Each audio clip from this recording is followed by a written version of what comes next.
ପିଲାମାନେ, ଆଜି ତୁମକୁ ମୁଁ ଭାରତର ମୁଖ୍ୟ ଲୁହାପଥର ବଳୟ ସମ୍ବନ୍ଧରେ କହିବି। ତେଣୁ ତମେ ପ୍ରଥମେ ଏହି ମାନଚିତ୍ରକୁ ଲକ୍ଷ୍ୟ କର। ଏହି ମାନଚିତ୍ରରେ ତୁମେ ଦେଖ ଆମର 4ଟି ବଳୟ ଦେଖେଇଛି। এই 4ଟି ବଳୟ ମଧ୍ୟରୁ ଗୋଟେ ହେଉଛି ଆମର ଝାଡ଼ଖଣ୍ଡ, ଓଡ଼ିଶା ଝାଡ଼ଖଣ୍ଡ ବଳୟ। ଆଉ ଗୋଟେ ହେଉଛି ଆମର ଏଠି ମହାରାଷ୍ଟ୍ର ଛତିଶଗଡ଼ ମଧ୍ୟରେ ରହିଥିବା ଦୁର୍ଗ ବସ୍ତର ଚନ୍ଦ୍ରପୁର ବଳୟ। ଆଉ ଗୋଟେ ହେଉଛି ଆମର ଏପଟେ କର୍ଣ୍ଣାଟକ ସ୍ଥିତ ବେଲାରୀ ଚିତ୍ରଦୁର୍ଗ ଚିಕ್ಕಮಗಳೂರು ଟୁମକୁର ବଳୟ। ଆଉ ଗୋଟେ ହେଲା ମହାରାଷ୍ଟ୍ର ଆଉ ଗୋଆ ବଳୟ। ତେବେ ଏଇ 4ଟି ବଳୟକୁ ମନେ ରଖିବା ପାଇଁ ଆମେ କ'ଣ କରିବା ନା ତା ଉପରେ ଏକ ରାଇଟ୍ ଚିହ୍ନ ଅଙ୍କନ କଲେ ଏ 4ଟି ଯାକ ବଳୟକୁ ଆମେ ମନେ ରଖିପାରିବା। ଆମର ଯେଉଁ ଏଠି ରହିଛି ମହାରାଷ୍ଟ୍ର ଗୋଆ ଅଞ୍ଚଳରୁ ଆରମ୍ଭ କରିକି କର୍ଣ୍ଣାଟକ ସ୍ଥିତ ବଳୟ, ତା ପାଖକୁ ଆମର ସେଠୁ ଆମର ନେଇଯିବା ଆମର ଏଠି ଯେଉଁ ମହାରାଷ୍ଟ୍ର ଛତିଶଗଡ଼ଠୁ ଆମର ଓଡ଼ିଶା ଝାଡ଼ଖଣ୍ଡ ବଳୟ। ଏଇଭଳି ଏକ ରାଇଟ୍ ଚିହ୍ନ ଅଙ୍କିତ କରିକି ଆମେ 4ଟି ଯାକ ବଳୟକୁ ମନେ ରଖିବା। ତାପରେ ଆମେ ଏଇ ବଳୟ ମଧ୍ୟରେ ଥିବା ସ୍ଥାନ ଗୁଡ଼ିକୁ ନିର୍ଦ୍ଦିଷ୍ଟ ସ୍ଥାନ ଗୁଡ଼ିକୁ ମନେ ରଖିବା ପାଇଁ ଆମର ଯେଉଁ ରହିଛି ଓଡ଼ିଶା ଆଉ ଝାଡ଼ଖଣ୍ଡ ଅଞ୍ଚଳ ଲୁହାପଥର ବଳୟ, ସେଥିରେ ଆମର ରହିଛି ଝାଡ଼ଖଣ୍ଡରେ ଅଛି ଗୋଆ, ଆଉ ଆମ ଓଡ଼ିଶାର ରହିଛି କେଉଁଝର ଆଉ ମୟୂରଭଞ୍ଜ। ଏକୁ ଆମେ କେମିତି ମନେ ରଖିବା ନା ଭିତରେ ଆମେ ଗୋଆ ଆଉ ମୟୂରଭଞ୍ଜ ଆଉ କେଉଁଝର ଏକୁ ନେଇକି ଏ 3ଟିକୁ ନେଇକି ଏକ ତ୍ରିଭୁଜ ଅଙ୍କନ କରିବା। ତ୍ରିଭୁଜ ଅଙ୍କନ କରିକି ଆମେ ମନେ ରଖିପାରିବା। ଉପରେ ରହିବ ଗୋଆ, ଏପଟେ ରହିବ କେଉଁଝର, ଏପଟରେ ଆମର ଓଡ଼ିଶା ବର୍ଡରକୁ ଲାଗିକି ରହିବ ମୟୂରଭଞ୍ଜ। ସେମିତି ଆମର ଏଠି ଯେଉଁ ରହିଛି ମହାରାଷ୍ଟ୍ର ଛତିଶଗଡ଼ରେ ଯେଉଁ ରହିଛି ଦୁର୍ଗ ବସ୍ତର ଚନ୍ଦ୍ରପୁର ଅଞ୍ଚଳ ଗୁଡ଼ିକ, ଏକୁ ବି ମନେ ରଖିବା ପାଇଁ ଆମେ ଏକ ତ୍ରିଭୁଜ ଅଙ୍କନ କରିବା। ଆମର ଛତିଶଗଡ଼ରେ ରହିଛି ଦୁର୍ଗ ଆଉ ବସ୍ତର, ଆଉ ଆମର ମହାରାଷ୍ଟ୍ରରେ ରହିଛି ଚନ୍ଦ୍ରପୁର। ସେମିତି ଦୁର୍ଗ ବସ୍ତର ମହାରାଷ୍ଟ୍ରକୁ ନେଇ ଏକ ତ୍ରିଭୁଜ ଅଙ୍କନ କରିକି ଏ 3ଟି ଅଞ୍ଚଳକୁ ମଧ୍ୟ ଆମେ ମନେ ରଖିପାରିବା। ସେମିତି ତାପରେ ଆମର ରହିଛି କର୍ଣ୍ଣାଟକରେ ଯେଉଁ ରହିଛି ବେଲାରୀ ଚିତ୍ରଦୁର୍ଗ ଚିಕ್ಕಮಗಳೂರು ଟୁମକୁର, ଆଉ ଗୋଟେ ରହିଛି ଆମର ଏଠି କୁଡ୍ରମୁଖ।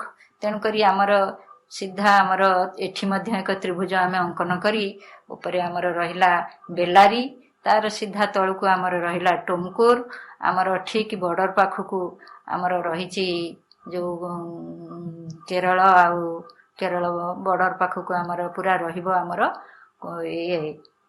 କୁଡ୍ରମୁଖ ଯେଉଁଟା ଆମର ପଶ୍ଚିମ ଘାଟ ପର୍ବତମାଳାରେ କିନା ଯେଉଁ କୁଡ୍ରମୁଖ ଖଣି ରହିଛି ସେଇଠି ରହିବ। ତେବେ ଏଇ ଟୁମକୁର ଆଉ କୁଡ୍ରମୁଖ ମଝିରେ କିନା ଗୋଟେ ଆମର ଅଞ୍ଚଳ ରହିଛି କୋଇଲା ଖଣି, ଏ ଯେଉଁ ଲୁହାପଥର ଅଞ୍ଚଳ, ସେଇଟା ହେଉଛି ଚିಕ್ಕಮಗಳೂರು।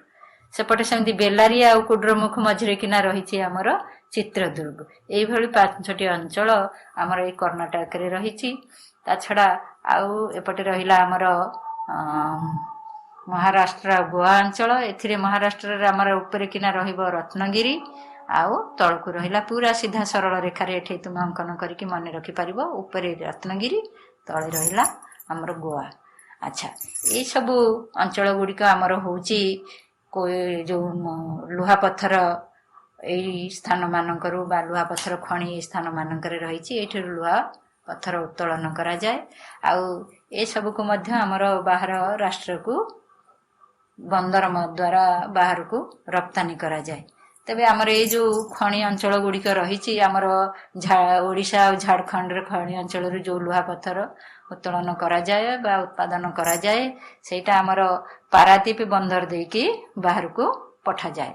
ସେମିତି ଏଠି ଯେଉଁ ଛତିଶଗଡ଼ ଆଉ ମହାରାଷ୍ଟ୍ର ଛତିଶଗଡ଼ ରହିଛି ଆମର ଦୁର୍ଗ ବସ୍ତର ଚନ୍ଦ୍ରପୁର ଅଞ୍ଚଳ, ଏଠୁ ଯେଉଁ ଲୁହାପଥର ଉତ୍ତୋଳନ କରାଯାଏ ଏଠୁ କେଉଁଠି କେମିତି ଆସେ ବା ଉତ୍ପାଦନ କରାଯାଏ, ଏଠି ଆମର ରହିଛି ଯେଉଁ ତା ପାଖକୁ ଆମର ବିଶାଖାପାଟନମ ବନ୍ଦର ରହିଛି। ଏଇ ବିଶାଖାପାଟନମ ବନ୍ଦର ଦେଇକି ଏଇ ଲୁହାପଥର ଆମର ପ୍ରାୟ ଜାପାନ ଆଉ ଦକ୍ଷିଣ କୋରିଆକୁ ପଠାଯାଏ।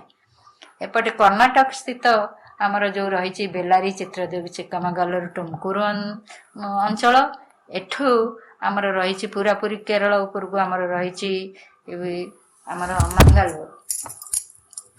ଏଇ ମାଙ୍ଗାଲୋରରେ ଯେଉଁ ବନ୍ଦର ରହିଛି ଆ ଦ୍ୱାରା ଦେଇ ବି ବାହାରକୁ ଆମର ପଠାଯାଉଛି। ସେମିତି ଆମର ଏଠି ଯେଉଁ ରତ୍ନଗିରି ବଳୟ ରହିଛି ଆମର ମହାରାଷ୍ଟ୍ର ଗୋଆ ଅଞ୍ଚଳ, ସେଠି ଏଠି ମାର୍ମାଗାଓ ବନ୍ଦର ଦ୍ୱାରା ବାହାରକୁ ରପ୍ତାନି କରାଯାଏ। ଏଇଭଳି ଭାବରେ ତୁମେ ଏସବୁକୁ ଆମର ମୁଖ୍ୟ ଲୁହାପଥର ବଳୟ ସମ୍ବନ୍ଧରେ ମନେ ରଖିପାରିବ।